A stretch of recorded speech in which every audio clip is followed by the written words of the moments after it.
तो हम मेष लगन वाले जातकों के लिए बृहस्पति और सूर्य की युति के बारे में चर्चा कर रहे थे। ये युति जब भी आपके चार्ट में नवम भाव में बनेगी धनु राशि में, तब आपको किस प्रकार के रिजल्ट इस बृहस्पति और सूर्य की युति से मिल सकते हैं, इसके बारे में इस वीडियो में हम चर्चा कर रहे हैं।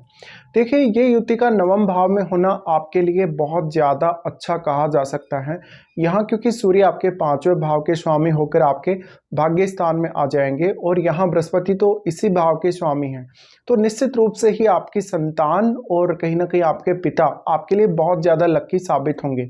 आपके पिता किसी बहुत बड़े स्पिरिचुअल क्षेत्र में काम करने वाली संस्था से जुड़े हुए हो सकते हैं, या कोई बहुत आध्यात्मिक या धार्मिक नेता टाइप के लोग हो सकते हैं। धार्मिक फील्ड के अलावा वो काफ़ी ज़्यादा एजुकेटेड होंगे, या काफ़ी ज़्यादा कहीं ना कहीं उन्होंने आपको सपोर्ट किया है आपकी एजुकेशन में, ऐसा हो सकता है। सूर्य और बृहस्पति का यहाँ आना दिखाता है कि आप में हमेशा ज़्यादा से ज़्यादा नैतिकता रहेगी। आप कोई भी काम लगभग समय पर करने को देखेंगे और डिसीजन लेने के मामले में काफ़ी बुद्धिमान होंगे। इसके अलावा आपकी संतान प्राप्ति होने के बाद आपको जीवन में ज़्यादा प्रोग्रेस देखने को मिलेगी। ये युति आपको भी एक अच्छा व्यक्ति बनाती है एजुकेशन के मामले में, या पढ़ने लिखने के मामले में, या व्यवहार के मामले में भी। लेकिन थोड़ा थोड़ा यहाँ जिद आने की संभावना रहेगी आपके व्यवहार में, क्योंकि यहाँ सूर्य साथ है और थोड़ा ईगो यहाँ जरूर दिखेगा, क्योंकि बृहस्पति भी कभी भी कॉम्प्रोमाइज़ करने वाले ग्रह नहीं है, जबकि सूर्य इनके साथ हैं। तो इस बात की बहुत प्रबल संभावना है कि आपकी हायर एजुकेशन काफ़ी ज़्यादा अच्छी होगी। आप एक बहुत बड़े विद्वान और पढ़े लिखे व्यक्ति हो सकते हैं। इन दोनों की युति की वजह से आपको रियल लाइफ में जो भी कंडीशंस आपके सामने आ रही हैं उनको समझने और सीखने में मदद मिलेगी। ये युति आपको ज़्यादा से ज़्यादा एक अच्छा प्रोफेसर बना सकती है, आपको एक अच्छा विद्वान बना सकती है, धार्मिक वक्ता या धार्मिक नेता बना सकती है। इसके अलावा आपके चर्चे अपने कंट्री में तो होंगे ही होंगे, दूसरी कंट्री के साथ भी आपके बहुत सारे कनेक्शंस होंगे। तो आपको जो पूरे विश्व भर में जो धर्म है, या जो रीति रिवाज हैं, या जो परंपराएं हैं, उनको लेकर काफ़ी ज़्यादा रुचि ये कंजक्शन डेवलप करेगा, और इसको लेकर आपको काफ़ी ज़्यादा ज्ञान होने की भी संभावना रहेगी। यहाँ पे आपका फॉरेन सेटलमेंट होने के भी चांसेस बन सकते हैं। अगर आपके चार्ट में अगर देखा जाए तो बृहस्पति के अगर महादशा हो तो ये डिपेंड करता है कि दशा जो है वो आपको कौन से एज में आ रही है। ज़्यादातर केस में अगर ये दशा आपको 40-45 के बाद अगर आती हो तो आपका विदेश में भी सेटलमेंट हो सकता है। अगर ऐसी दशा मिड एज में आती है तो हायर एजुकेशन के पर्पज़ से फिर आप विदेश यात्रा कर सकते हैं। देखिए, सूर्य यहाँ है तो निश्चित रूप से आपको सरकारी सहायता या कोई ना कोई सरकारी कनेक्शन भी अवश्य ही देखने को मिलेगा। इसलिए यहाँ पर आपके पिता का रोल भी उतना ही ज़्यादा महत्वपूर्ण हो जाता है, और आपको लाइफ में जो गुरुजन मिले हैं या जो आपको गाइड करने वाले लोग मिले हैं, उनका सपोर्ट भी कहीं ना कहीं ज़्यादा महत्वपूर्ण हो जाता है। तो इस युति की वजह से आप जिन भी लोगों के संपर्क में आएंगे, ज़्यादातर वो लोग पढ़े लिखे लोग या बहुत ही विवेकशील या समझदार लोग हो सकते हैं। ऐसा युति है तो निश्चित रूप से ही आपको अपनी एजुकेशन पे और अपने ज्ञान पे ज़्यादा से ज़्यादा ध्यान देना चाहिए। अब देखिए, सूर्य यहाँ है तो लगभग आपको अगर कोई भी प्रकार का एग्ज़ाम देना है, कोई भी कंपटीशन अगर क्लियर करना है, तो ये एक बहुत अच्छी स्थिति है। लेकिन क्योंकि इस हाउस में सूर्य बहुत ज़्यादा एनर्जी डाल रहे हैं, इसलिए आपके लिए स्पिरिचुअल काम करना, धार्मिक या आध्यात्मिक काम करना भी काफ़ी इजी रहेगा। बृहस्पति आपके चार्ट में नवम भाव के तो स्वामी हैं ही, वो आपके 12वें भाव के भी स्वामी हैं। तो कहीं ना कहीं आध्यात्मिक पर्पज़ से अगर आप अपने जीवन को जीना चाहेंगे तो ये युति आपको और भी ज़्यादा सपोर्ट करेगी। अब बृहस्पति नवम भाव के स्वामी होने की वजह से नवम भाव से जुड़े हुए कार्यों में आप काफ़ी ज़्यादा जिद्दी होंगे, लेकिन विवेकशीलता आपके अंदर होगी। यहाँ बृहस्पति वक्री नहीं होने चाहिए। अगर यहाँ बृहस्पति वक्री हो जाते हैं तो फिर उस केस में आपको काफ़ी ज़्यादा प्रॉब्लम्स देखने को मिल सकती हैं कभी कभी। यहाँ पे जो है बृहस्पति फिर अपना पूर्ण रूप से जो शुभ प्रभाव है वो आपके ऊपर नहीं डाल पाएंगे।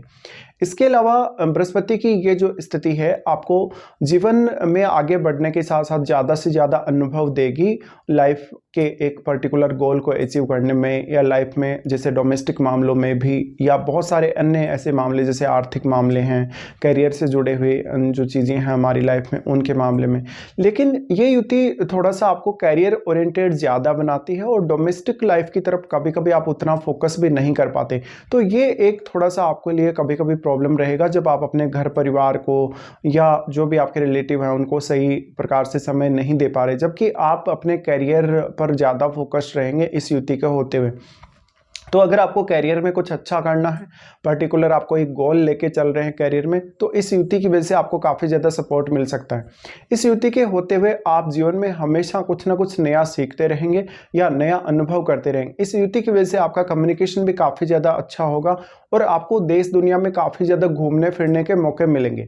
ये युति आपको ज़्यादा से ज़्यादा जिज्ञासु बनाने का भी काम करेगी और जिस भी फील्ड में आप आगे बढ़ना चाहेंगे उसमें ये युति आपको काफ़ी फास्टली आगे बढ़ाएगी। सूर्य आपके पंचम भाव के स्वामी हैं। पंचम भाव के स्वामी होकर जब सूर्य इस प्रकार की स्थिति में है तो कहीं ना कहीं आपका जो ध्यान है वो ज़्यादा से ज़्यादा केंद्रित रहेगा और आप जब भी कोई भी निर्णय लेंगे आप काफ़ी ज़्यादा फोकस्ड होकर निर्णय ले सकेंगे। हालांकि यहाँ आपको किसी भी अन्य ग्रह का प्रभाव है तो वो भी देखना चाहिए। देखिए, ये युति होने से कभी कभी आपको ज़्यादातर जो है अपने घर पे आप निवास नहीं कर पा रहे या परिवार के लोगों के साथ नहीं रह पा रहे, ऐसा हो सकता है अक्सर। ये आपके किसी एजुकेशनल पर्पस से, आपके किसी प्रोफेशनल पर्पस से हो सकता है या किसी भी अन्य ऐसे पर्पस से हो सकता है जहां पर आप कुछ ना कुछ हासिल करना चाह रहे हैं या कुछ ना कुछ इनोवेशन अपने जीवन में लाना चाह रहे हैं। ये युति होते हुए जातक बहुत ही ज़्यादा विद्वान होगा तो दूसरे लोगों को भी वो अच्छी सलाह दे पाएगा, एक अच्छा वो शिक्षक के रूप में भी नजर आ सकता है समाज में। अब यहाँ पे हम सबसे पहले इनकी दृष्टियों के बारे में बात करेंगे। बृहस्पति की जो यहाँ से दृष्टि पड़ेगी वो आपके लगन पर पड़ेगी और लगन पर बृहस्पति की दृष्टि का पड़ना आपके लिए और भी ज़्यादा फेवरेबल हो जाता है। पांचवी दृष्टि जब बृहस्पति आपके लगन पर डालते हैं तो आपको काफ़ी बुद्धिमान और विवेकशील व्यक्ति बनाते हैं, शालीन व्यक्ति बनाते हैं, लेकिन थोड़ा आप में ईगो अवश्य ही रहेगा। और अगर यहाँ बृहस्पति अस्त भी हो तो भी आप में ईगो थोड़ा बढ़ने की संभावना ज़्यादा है। बृहस्पति की ये जो दृष्टि पड़ रही है वो आपको आपकी लाइफ के जो गोल हैं उनको समझने में मदद करेगी, आपको ज़्यादा से ज़्यादा नैतिक आचरण करने के लिए मजबूर करेगी और जीवन में एक सही रास्ता आप अपने लिए चुनेंगे। इसकी वजह से ही आप जीवन में ज़्यादा से ज़्यादा सकारात्मकता देख पाएंगे। भले ही जीवन में किसी भी प्रकार की विपरीत परिस्थिति आपके सामने आ रही हो, लेकिन आप कभी भी घबराएंगे नहीं और अपने निर्णय काफ़ी अच्छे से लेंगे। बृहस्पति की दृष्टि सूर्य के साथ ही आपके तीसरे भाव पे पड़ रही, तो दोनों की दृष्टि तीसरे भाव पर पड़ने से तीसरे भाव को लेकर आप काफ़ी जीवन में एक्टिव रहने वाले हैं। यहाँ आप ये देख लें कि सूर्य कितना ज़्यादा मजबूत स्थिति में है। सूर्य अगर बहुत ज़्यादा स्ट्रॉन्ग स्थिति में है तो आप दूसरों को अपने ज्ञान से हमेशा लाभान्वित करेंगे और इस दृष्टि की वजह से आप ज़्यादा से ज़्यादा जिज्ञासु बनेंगे और काफ़ी मैच्योर भी बनेंगे।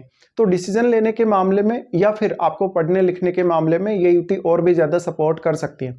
फिर यहाँ से इनकी दृष्टि पड़ेगी आपके पांचवें भाव पे। पांचवें भाव पे दृष्टि पड़ना आपके लिए सबसे ज़्यादा फेवर करेगा, क्योंकि पांचवें भाव से ही आप सोचते हैं, पांचवें भाव से ही किसी भी विषय पर आप विचार करते हैं, निर्णय लेते हैं और क्रिएटिविटी का भाव भी यही है। इसलिए कहीं ना कहीं कुछ क्रिएटिव अगर आपको करना है अपने कैरियर में या कुछ ना कुछ इनोवेटिव करना है, धार्मिक क्षेत्र में या आध्यात्मिक क्षेत्र में आपको अगर आगे बढ़ना है, तो ये जो दृष्टि है वो आपको ज़्यादा से ज़्यादा यहाँ सपोर्ट करेगी। अब आपको ये देखना पड़ेगा कि इन दोनों ही ग्रहों के साथ किसी भी अन्य ग्रह का युति या दृष्टि संबंध है या नहीं। इसके साथ साथ आपके तीसरे भाव में जो भी ग्रह बैठा हुआ रहेगा उसका डायरेक्टली प्रभाव इन दोनों ही ग्रहों पर पड़ेगा। इसलिए आपको यहाँ पर ये सब देखना है और उसके आधार पर ही आपको रिजल्ट डिसाइड करने हैं।